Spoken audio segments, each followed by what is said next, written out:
Donc, alors, dernière question de ma part, c'est est-ce que tu vas écrire une autre série? Et je suis d'accord, du genre, je me porte ambassadrice du peuple. Je pose la question au nom de tout le monde. Est-ce qu'il y a une autre série fantastique? Oui, oui, oui, oui. Et c'est pas juste un projet, c'est vraiment en cours. C'est une trilogie dont les 2 premiers tomes sont déjà écrits. Donc autant vous dire que c'est vraiment parti. C'est la fameuse saga dans laquelle il y a un dragon. Voilà. Il apparaît qu'au tome 2. Hein. Soyez pas déçus en lisant le tome 1, il apparaît au tome 2. Voilà. Voilà, elle Donc, engage oui. comme ça le truc. Elle dit qu'il y a un dragon et après il arrive dans le. Voilà. Ah, je vous spoil tout en fait. J'arrête, j'en parle plus. Vas-y, vas-y, continue. Ah non, non, mais j'arrête du coup. Oui, donc oui, il y a une nouvelle saga de fantasy et elle est aussi perchée. Ça, c'est vendeur si je dis perchée. Je sais pas. Elle est aussi déjantée. Si c'était pas perché, ce serait pas toi, donc ce serait pas convaincant. Elle est aussi déjantée que Scorpie. Peut-être même encore plus. Voilà. Oula. Ah ouais, ouais, là, je me suis lâchée. Je rigole tellement en écrivant ce truc-là. C'est dingue. Voilà. Ayez Le peur. titre provisoire, c'est Vive Pierre. Donc voilà, vous en entendrez à nouveau parler. Et toi, Johanne, dans Bon, tes projets? dans mes projets, il y aura le 4e conte qui est inspiré d'Aladin et de Robin des Bois. Donc c'est un mix. Oui, j'ai réussi à mixer Aladin et Robin des Bois dans une histoire. Mais ça marche pas du tout, ça. Non, et bon, il sortira l'année prochaine parce que le 3e conte, il vient tout juste de sortir. Il est Oui. sorti en février. Donc, La Belle et la Bête vient tout juste de sortir. Donc, j'aurais dû le signer pour Livre Paris. Mm. Tristesse. Ouais. Donc, La Belle et la Bête est sorti cette année, il y a un mois et demi, un mois et quelques. Et le prochain sera pour Livre Paris prochain, si on est tous vivants d'ici là, si le monde ne Ouais. s'achève pas, si, voilà. S'il n'y a pas on dirait il y a un astéroïde qui est en train de nous frôler là en ce moment, non? Un Oui, truc comme ça. oui, oui, c'est pour très bientôt, oui. Ouais, donc la Donc, nature ne sait pas encore comment nous achever, donc elle met tout en même temps, donc on ne sait pas. On oui, bah oui, tout à l'année fait. prochaine, mais Oui, c'est ça, parce que la dernière question officielle de ce live, c'est quand sont nos prochaines sorties? Et donc, tu as répondu pour les tiens. oui. Et, et, et Pour le fantastique, la prochaine sortie, c'est l'année prochaine. voilà. Et alors moi, je suis bien embêtée pour vous répondre parce qu'avec le confinement, toutes les parutions de livres ont été suspendues chez Calman Levy, mon éditeur. Donc, le problème, c'est que le prochain roman qui théoriquement devait sortir pour moi, c'est une comédie romantique de Noël, une histoire de Noël. Et elle devait sortir en novembre. Sauf que là, toutes les parutions sont suspendues. Et quand les parutions vont recommencer, il va falloir décaler pour pouvoir tout faire sortir, parce qu'on ne va pas faire sortir 25 romans en même temps, et après, 2 par semaine, ça n'a aucun sens. Donc, il va falloir étaler, il va falloir repousser.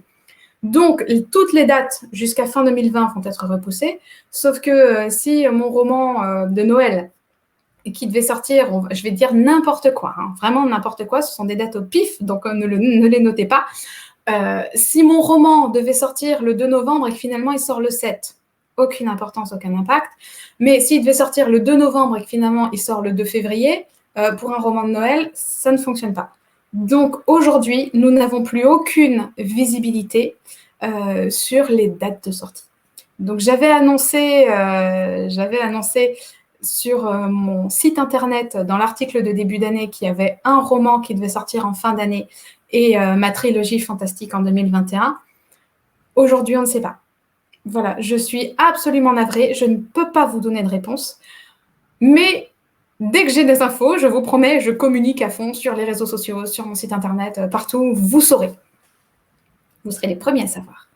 Donc, normalement, côté bookmark, on ne décale pas, mais on n'a pas c'est c'est de la demande. C'est de l'impression à la demande. Donc, c'est une toute autre gestion. Donc, j'ai mon prochain roman réaliste qui sort cet été. Mais pour le fantastique, c'est l'année prochaine.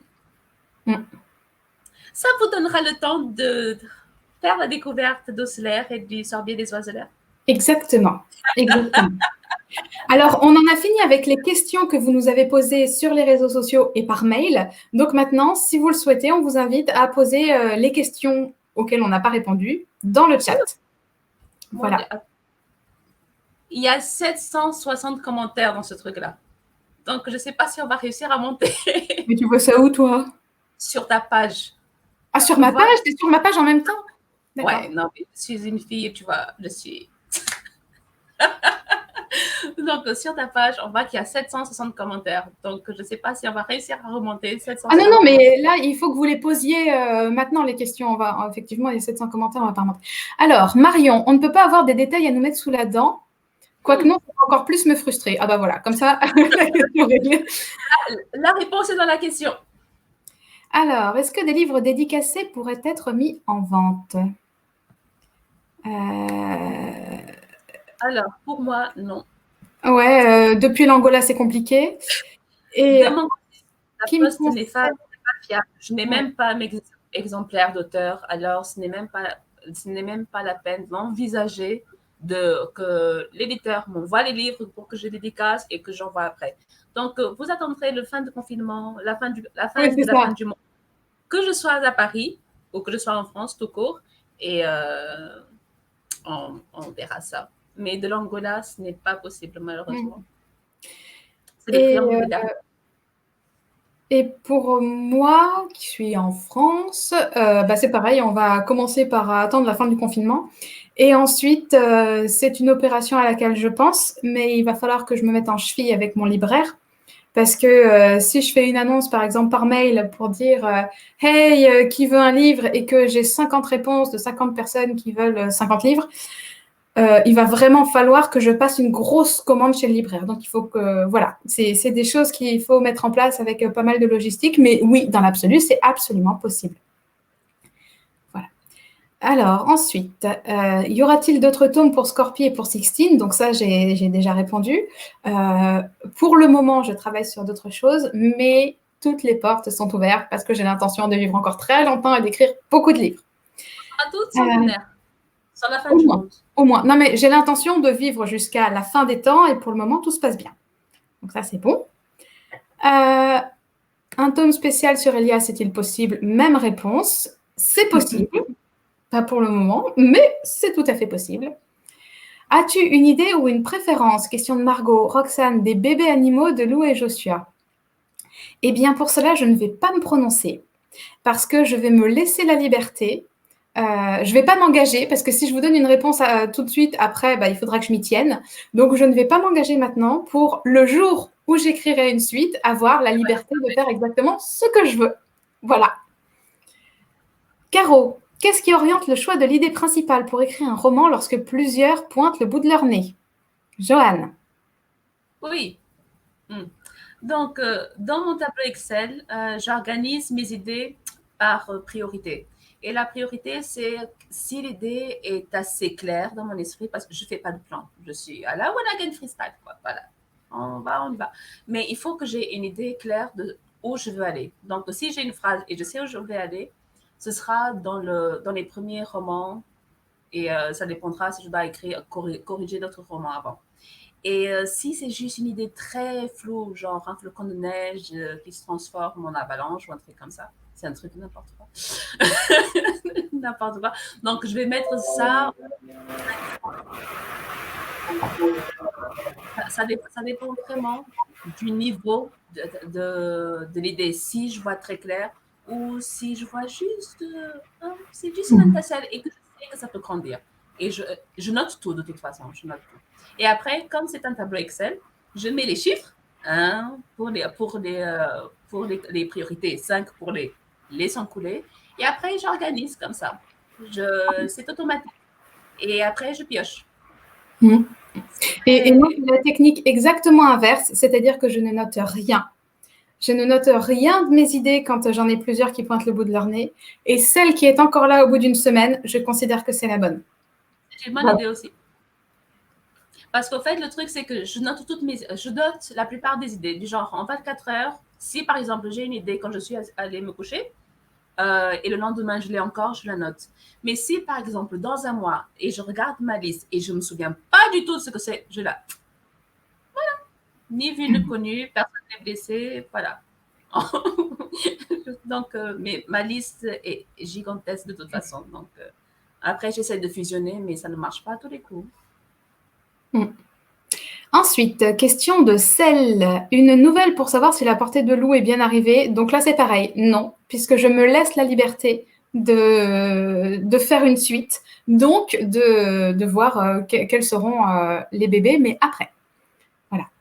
Est-il possible de commander directement à l'auteur? Question d'Anaïs pour avoir une dédicace. Eh bien, donc ça, on a répondu. Hein. Pour Joanne, c'est pas possible tant qu'elle est en Angola.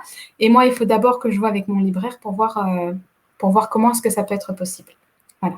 Mais je vous en parlerai ça quand ce sera le moment. Jennifer, Roxane, combien de temps les recherches ont pris pour faire les derniers tomes de Signé Sixtine? Ah, ça, c'est intéressant comme question. Parce qu'en fait, il y a beaucoup d'auteurs qui, effectivement, décident d'un thème et ensuite passent une éternité à faire les recherches et écrivent leurs livres. Et moi, je fais exactement l'inverse. C'est-à-dire que j'écris sur des choses que j'adore.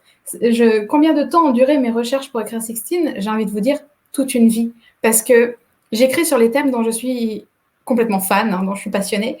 Les étoiles, c'est donc le tome 1, hein, rien que le tome 1, c'est quelque chose dont je suis passionnée depuis que je suis toute petite. Donc, ce livre est un condensé des choses que j'ai apprises et que j'étudie depuis très, très longtemps. Ensuite, Sarah, qui est ton libraire? C'est la librairie Richer à Angers, voilà. Comme ça, on va droit au but, quoi. Voilà, c'est ça. Voilà. Marion, un crossover est-il possible? Alors, dans mes univers, comme je le disais, je croise mes comédies romantiques avec mes sagas fantastiques. Mais entre sagas fantastiques, les mondes sont tellement différents que ça me semble quand même assez ardu. Et toi, Joanne, fais-tu des crossovers? Surtout dans mes romans réalistes. Donc, si j'ai un héros qui est écrivain, je vais avoir dans un autre roman un héros qui est en train de lire le dernier roman. Ou si j'ai un héros qui est musicien, j'ai dans un autre livre quelqu'un qui va écouter sa musique. Donc, mais je ne croise pas les contes d'Osler et mes histoires réalistes. Parce que ce sont deux univers totalement différents. Pareil. Donc, voilà. Donc, et de toute façon, comme tout ce que j'écris en fantastique, en conte de fées, c'est dans un même univers, donc il n'y a pas de crossover. C'est la série, quoi. Donc. Ensuite, question d'Audrey. Est-ce que le château de Belfort existe réellement? Oui. Oui, il existe. Le château de Belfort, donc qu'on voit dans Scorpie, existe. Les remparts existent. Tout ce qui est là-bas existe. Hein. J'ai vécu à Belfort pendant quelques années. Donc, tout existe. De même, dans Signé Sixtine, le Festival de l'Apocalypse, tout est réel à Angers. Le château, les tapisseries, les restaurants, les noms de rues, tout est réel. Voilà. Ensuite, Sarah, en combien de temps écrivez-vous un livre? Alors ça, c'est la question qui tue, puisque en fait, ça dépend. Moi, ça peut aller de 3 mois à 1 an. Voilà. Et toi, Jeanne? Toi, ça va vite, toi, t'es rapide à écrire un livre. C'est la faute au NaNoWriMo qui est passé par là, qui m'a bien entraînée. Donc, je peux écrire un livre en un mois, mais après, je le laisse reposer très longtemps. Il y a des livres qui attendent que je les corrige depuis 10 ans, moi. Donc, ce n'est pas vraiment un exemple à suivre. Mais, en fait, mais ça dépend vraiment de l'histoire. En ce moment, je suis en train d'écrire un roman que j'ai commencé pendant le Nano de 2018. J'ai eu les 50 000 mots et j'ai laissé de côté parce que j'étais bloquée quelque part. C'est un genre auquel je ne suis pas très habituée. C'est un romantic suspense. Donc, il y a du mystère et moi, je ne sais pas écrire de mystère. Donc, j'étais bloquée toute seule comme une grande. Donc, ça prend plus de temps qu'un conte de fées que je peux écrire très vite ou une histoire totalement ancrée dans notre réalité que, voilà, que je n'ai même pas besoin d'y réfléchir. C'est ça. Donc, en fait, même réponse, ça dépend. Ouais. Question de Carole. Maminou existe-t-elle? Alors, je ne prends jamais comme personnage des gens qui existent. C'est une base absolue dans tous mes romans. Jamais, jamais, jamais, jamais, jamais. En revanche, j'avais une grand-mère qui était que j'adorais, vraiment que j'adorais, et qui, comme Maminou, a eu quelques problèmes de mémoire sur la fin, et qui nous a fait beaucoup, beaucoup, beaucoup rire avec... bon, il y a des fois, c'était moins drôle, mais il y a quand même des fois où on a bien ri. Donc, c'est un hommage à ma grand-mère, voilà, qui n'est plus de ce monde depuis quelques années déjà. Francesca, très bonne idée ce live, merci beaucoup. Mélo, serait-il possible de mettre la fin originale d'Aurora? Oh, j'ai perdu la question. Oh, j'ai perdu la question. Il y a trop de questions. Alors voilà. Sera-t-il possible de mettre la fin originale? Non. D'Aurora en ligne? Non, c'est impossible. Aurora est un roman qui est sous contrat. Donc, les droits, c'est très compliqué. Les droits d'auteur, c'est très compliqué. Mais concrètement, je ne peux pas mettre une version alternative d'Aurora à disposition comme ça. C'est interdit par contrat. Donc, voilà. Non, c'est impossible. Cassandra, tes personnages sont-ils inspirés de personnes existantes? Donc, comme je disais, non. non, c'est toujours des mix de personnes qui existent ou non. Voilà. Et toi, Joanne, tu t'inspires de personnes existantes ou pas? Oui. Non, mais c'est du genre, tu vois, il y a cette image qui passe parfois, qui est faites attention à ce que vous dites. Si vous agacez un romancier, vous allez vous retrouver dans un livre. Je m'en donne encore joie.